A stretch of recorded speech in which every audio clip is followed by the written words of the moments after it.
Assalamualaikum warahmatullahi wabarakatuh. Waalaikumsalam warahmatullahi wabarakatuh. Kita dalam praktek adaptasi tasawuf sering masih kalah dengan angan-angan kita sendiri. Itu artinya kita masih kalah dengan akal, nafsu, ya, pikiran dan sebagainya. Berarti kita ini pun juga belum mati. Mutu qabla anta mutu, termasuk itu adalah kita menundukkan pengaruh akal, ya, pengaruh nafsu dan sebagainya, yang itu sifatnya masih pada ketergantungan sifat baru manusiawi. Bukan berarti kita ini nggak berakal. Nanti kalau kita berkolbu, itu pun kita seolah-olah nanti berakal, tapi akal yang ditundukkan, ya, akal yang terpimpin, ya. Jadi akalnya ini tidak bersifat setan, tapi terpimpin Allah. Makanya menjadi cemerlang, ya. Nah, demikian juga panca indera. Kita ini nggak memakai panca indera yang ketergantungan sifat baru manusiawi lagi, yang beriman, ya. Tapi kita memakai seperti panca indera, tapi pusat kontrolnya lewat kolbu. Tetap rasa seperti melihat beberapa dengan merasakan, ya, tapi melihatnya ini terhubung, ya, connect dengan sambungan akan Allah melalui nurnya.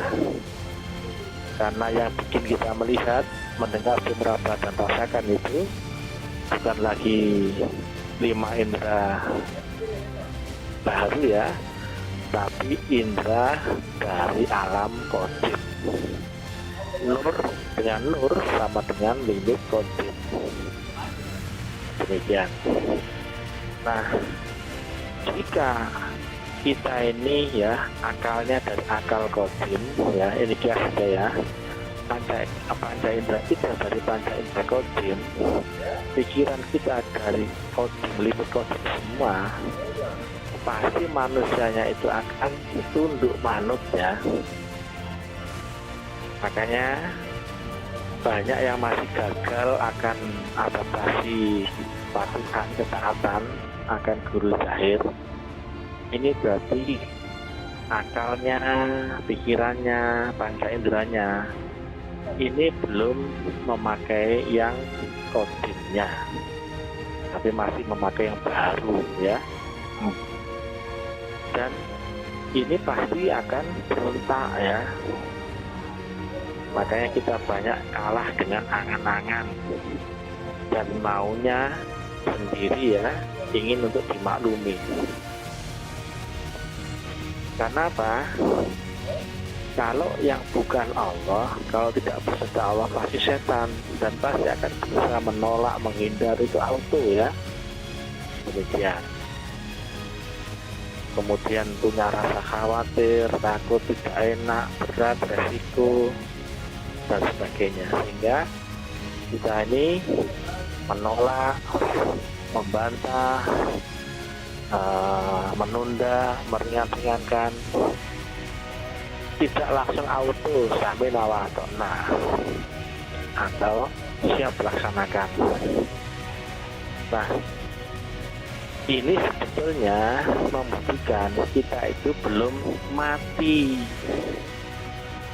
Kalau kita ini beneran mati, yang mutu keberanta mutu, kita diapa-apain Tuhan itu manut, itu pasti, ya. Kita ini masih membangkang, ya. Nah, di turen sebelumnya pernah kami terangkan, kita ini sebetulnya perang metafisik, ya. dari dimensi kita tuh berusaha naik ke dimensi yang lebih tinggi. Tetapi ada dimensi yang lebih rendah, ini mempengaruhi kita yang kontra dengan dimensi tinggi. Ibarat kita itu di dimensi B, di atas kita itu ada dimensi A ya, dan di bawah kita itu ada dimensi C. Orang beriman sudah adaptasi kodim semuanya.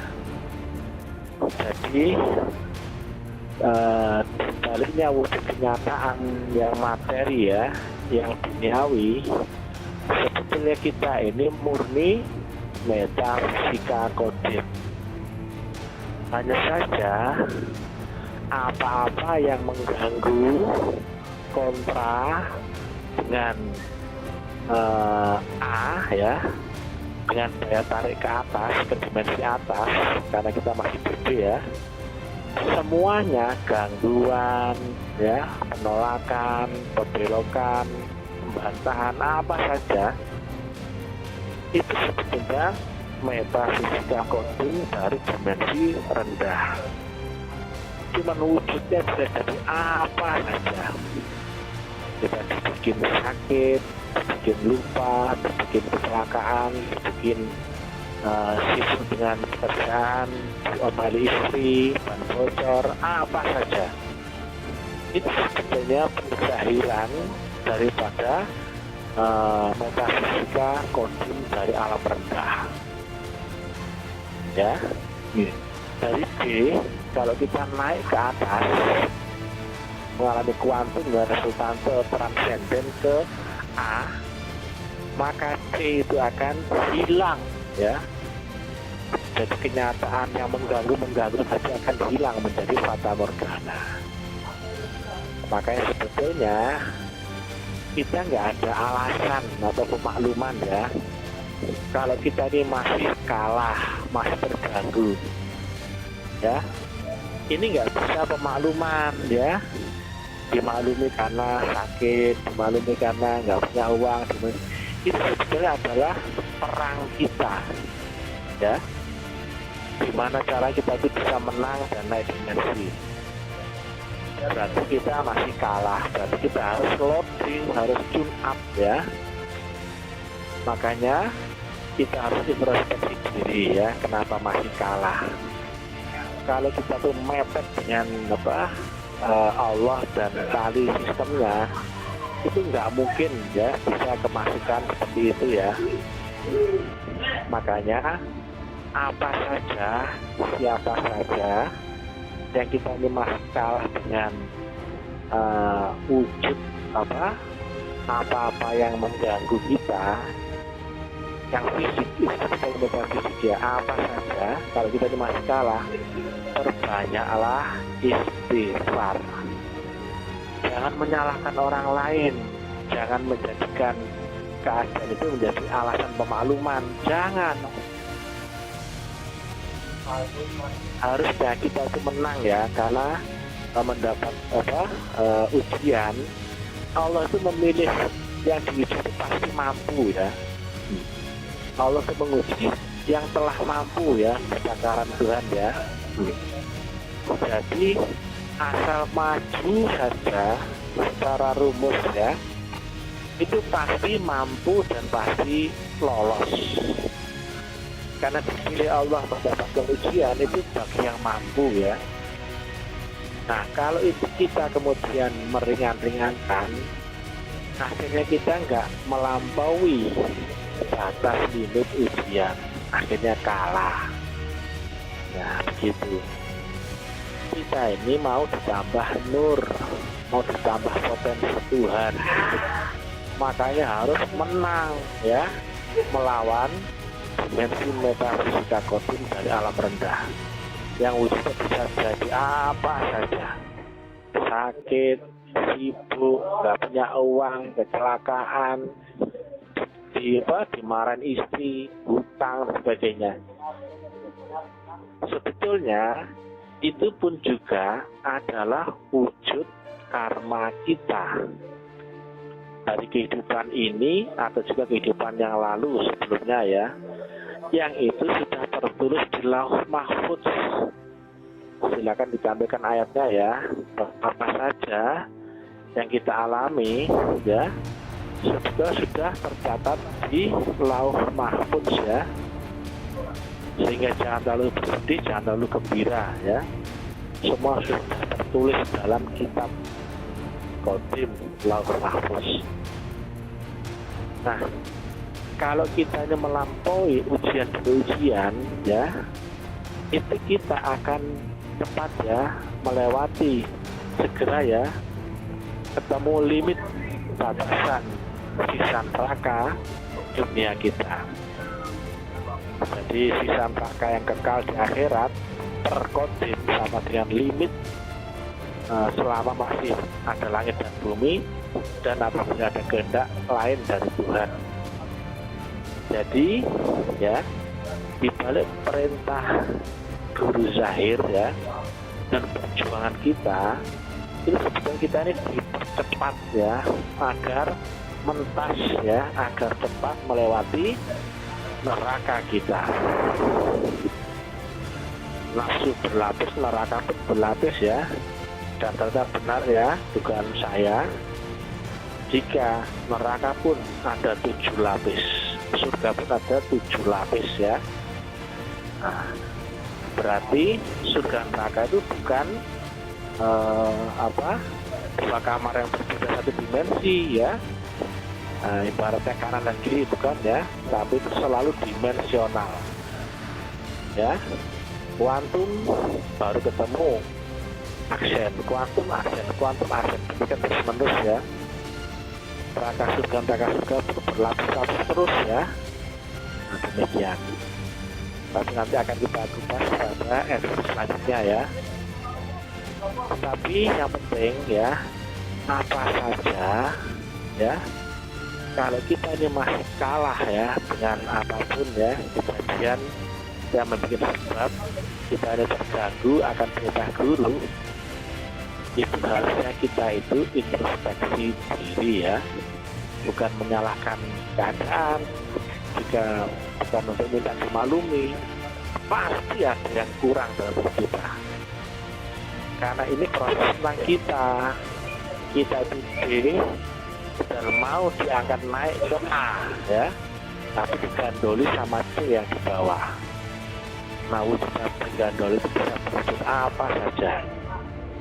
Dan kita jangan ada pemakluman, makanya banyak-banyak istighfar.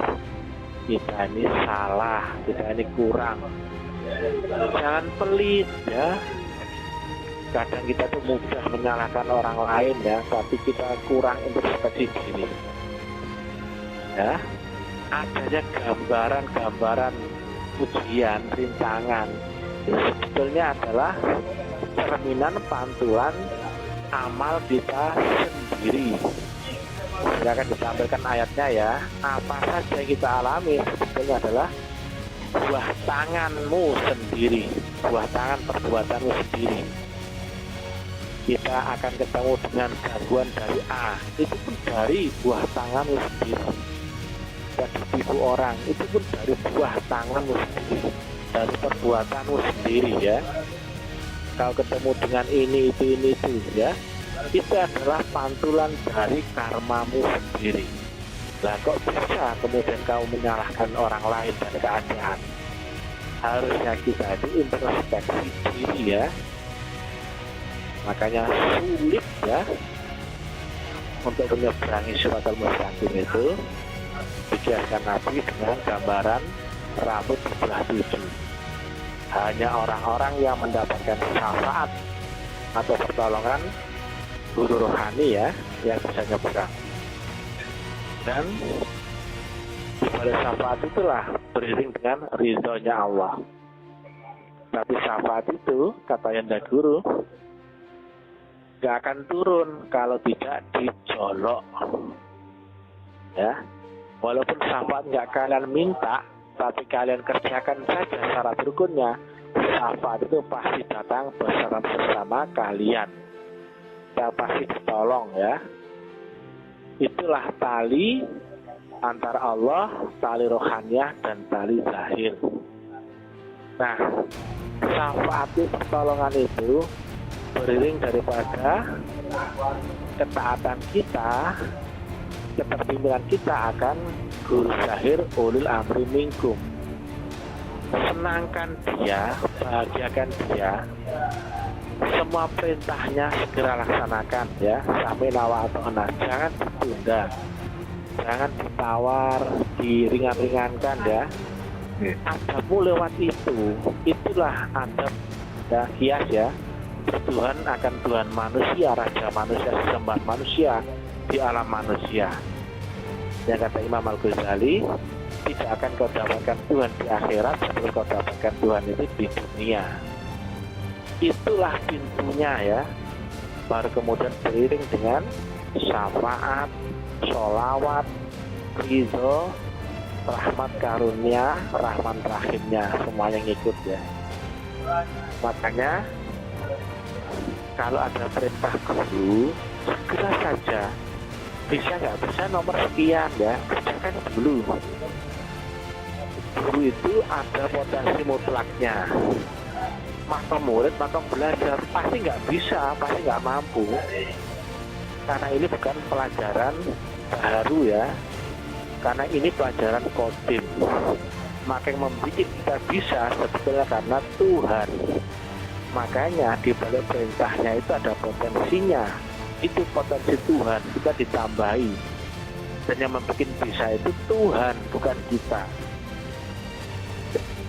Laksanakan saja dulu, gerak saja dulu. Gak bisa pun gak apa-apa. Makanya ketika ditanya lagi progresnya, ada jawaban. Bukan kemudian ditanya gimana, belum saya kerjakan, itu keliru. Tapi kalau sudah dikerjakan, walaupun masih carut marut ya, masih jauh dari sempurna, itu sudah melewati momentum. Jelek, gak bagus, jauh dari sempurna, itu sudah menang momentumnya. Nah, kita ini sering kalah dengan momentum ya. Sudah angan-angannya duluan. Karena saya merasa nggak bisa, nggak mampu, nanti begini, nanti begitu, khawatir, ragu. Akhirnya menunda. Nah, itulah bahaya.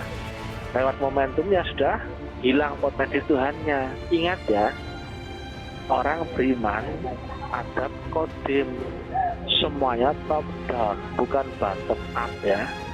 Semua itu murni dari kehendak Allah. Bahkan tidak selembar daun jatuh pun semuanya adalah atas kehendak Allah. Kita makan, kita minum ya, kita kedipkan mata pun bukan kita sebetulnya. Tapi semua nanti akan kita pahami adalah dikehendaki Allah.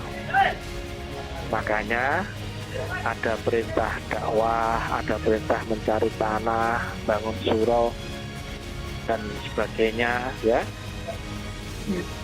Bagi orang beriman itu semuanya murni dari Allah, bukan dari kemampuan kita. La haula wala quwata illa billah. Jadi walaupun kedip mata pun sebetulnya semuanya nanti ya atas kehendak Allah.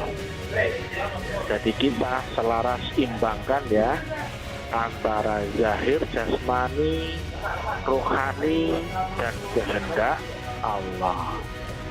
Kalau sudah selaras imbang semuanya, pasti bahagia. Karena mata kita beserta mata Allah. Bias ya. Perkataan kita beserta perkataan Allah. Gerak kita beserta dengan Allah. Itu menjadi manusia subghatallah atau manusia celupan Allah. Sudah. Jadi jangan bohong ya. Bohong itu akan merugikan diri sendiri. Nipu juga akan menipu diri sendiri. Karena akan memantul kepada diri kita sendiri. Yang rugi kita ya. Nah, karena apa? Supaya itu semuanya selaras imbang ya. Zahir kita, jasmani kita, rohani kita, Dan kehendak Allah itu sinergi dan imbang. Maka Allah mengendaki A, kita ya A. Allah mengendaki B, ya B. Tidak ada hijab ya, tidak ada tolak, tidak ada tawar, tidak ada dusta, tidak ada tipu, tidak ada kepentingan, tidak ada intrik, tidak ada membantah. Itulah kenapa kita harus mati terlebih dahulu baru bisa tunduk, manut, nurut, mutu kobra antamutu. Kalau kita ini masih hidup, masih pola, masih banyak keinginan, banyak pendapat, angan-angan, khayalan, ragu, khawatir, nggak akan lulus sekolah ini. Makanya buanglah semua harap, keinginan, khayal, ilmu, latar belakang, ego, keakuan, rasa, merasa, semua hilangkan ya, nolkan di hadapan guru, dan hanya gurulah yang punya hak kuasa penuh akan kita. Sami'na wa ata'na, tanpa tolak, tanpa tawar. Gak ada hak, yang ada hanyalah kewajiban.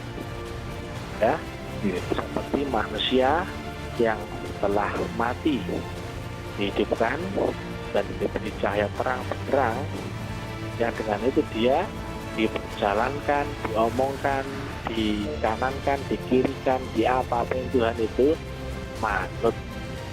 Dan Islam itu manut ya, berserah diri, tunduk, manut, tertib, aman, damai, tenang, teratur.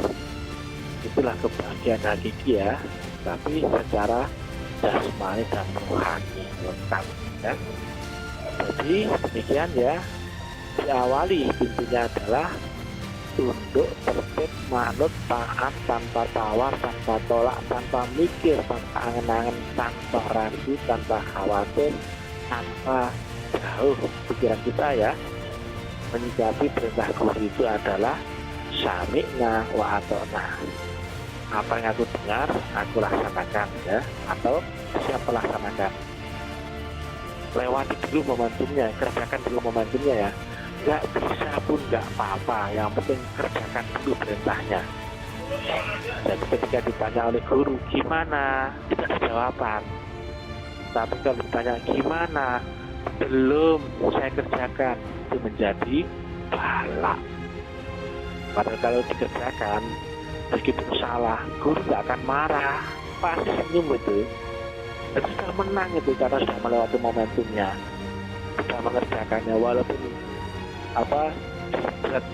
carut marut ngawur, tidak masalah ya, asalkan katanya dari guru gak ada yang cari salah ya, kita niatkan yang baik, kebaktian sama Allah ya.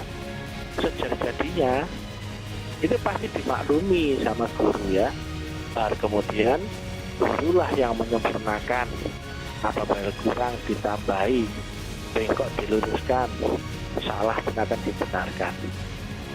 Itulah potensi ketuhanan yang ditambah-tambah, tapi setelah lewati dulu momentumnya.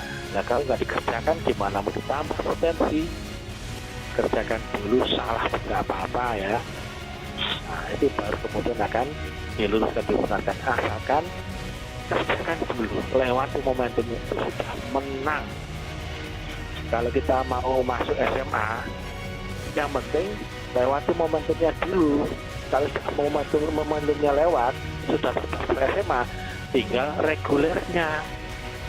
Nah kalau gimana mau reguler masuk SMA kalau nggak lewati momentumnya, nggak lewati fasenya, nggak lewati portalnya, nggak bisa. Dengan kita mematuhi langsung sami'na wa ata'na, itu kita lewati momentum, lewati portalnya. Salah nggak apa-apa, nggak jelek ya, apa-apa nggak apa-apa, sejadinya. Regulernya nyusul, penyempurnaan perbaikannya itu nyusul, itu urusan Tuhan. Itu Tuhan yang punya sistem ya. Itu yang akhirnya semua atas kehendak Allah dan ridhonya, bukan kehendakmu, bukan kemampuanmu, kepintaranmu, bukan. Ini beda dengan ilmu zahir ya. Bahkan dari kedipkan mata pun kau nggak mampu, itu akan tahu ya. Jadi demikian ya, menyikapi guru zahir itu harus sami nawatokna. Saya pernah disampaikan ya oleh ayat guru, adab sama guru, kepatuhan sama guru itu seperti kita di atas puncak gunung ya. Kemudian gurumu suruh lompat, lompatlah. Nah, seperti itu. Kalau kita berpikir saja pasti nggak akan bisa lompat. Nah, seperti itu. Gambaran seperti itu ya.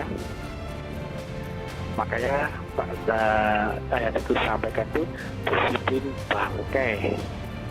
Ya, kita nggak ada tawar, nggak ada tolak. A siap A, B siap B, kerjakan sudah.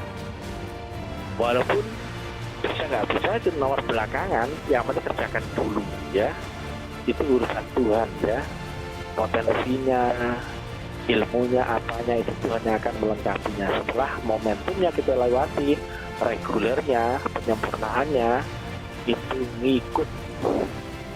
Dan yang perintah itu sudah luar biasa ya, karena kita akan dipercepat melewati neraka limit ya, sehingga kita akan ketemu kebahagiaan ya, surga hakiki walaupun kita masih hidup. Makanya kata Profesor Sekalian ya, tidak akan kau temukan surga di akhirat sebelum kita temukan surga di dunia. Karena nerakanya yang kekal abadi di akhirat menjadi limit selama sepanjang masih ada langit dan bumi, dan apabila ada kehendak lain dari Tuhan. Silakan bacakan ayatnya ya. Demikian yang bisa kami sampaikan. Ingat, lewati momentumnya, kerjakan dulu, regulernya ngikut. Kalau saya suruh bikinlah ceramah, kerjakan saja. Biarpun kondisinya apa saja, sudah lewati momentum. Tulis ini, tulis saja. Kalau ini kerjakan saja, lewati momentumnya ya. Nanti urusan Tuhan yang kan menyempurnakannya, karena bukan urusanmu, bukan kemampuanmu, bukan keahlianmu, bukan kepintaranmu lagi di sini. Atasnya semuanya top down, ditunjuki, dikehendaki, bukan karena kita mau, semuanya murni gitu, top down, bukan bottom up. Demikian yang bisa kami sampaikan ya. Beda ya antara alam kodum dan alam baru, beda dengan akhirat dengan dunia. Maka itulah ya, beda orang beriman dengan orang kafir ya, sebetulnya berbeda ya. Jangan paksakan sama melihat pembanding orang-orang yang masih dengan adaptasi hukum dunia barunya ya. Salam taklim manifat. Ini tentang praktek Thorikoh Naqsyabandiyah Kholidiyah. Ilahi anta maksudi warido kamat biji. Assalamualaikum warahmatullahi wabarakatuh. Waalaikumsalam warahmatullahi wabarakatuh.